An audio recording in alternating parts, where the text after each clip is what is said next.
Mga kapobre, nakabalo ba mo mga kapobre nga ang pagpanghilabot sa uban mo'y usa sa rason kung anong di ta mo lambo or moasinso ining kalibutana. Ingon sila mga kapobre, kung magbase ta sa Biblia, mas bulahan daw tong tawo nga magpakaubos kaysa magpakataas. Bisan og gipanghilabtan nata sa uban or gibaybiayan nata sa uban, luod na ng uban sa toa. Pagpadayon lang gid gihapon ta mga kapobre ning kalibutana.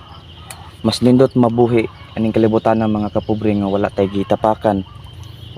Mao nang katong sang mga hilig manghilabot sa ubang kinabuhi sa tao. Pag-usab na mo kay mao nang bisag unsaon pa niyog trabaho dira, bisa pag inudnod na inyong naong sa yuta, di gyapon mo asenso kung sige mo panghilabot sa uban.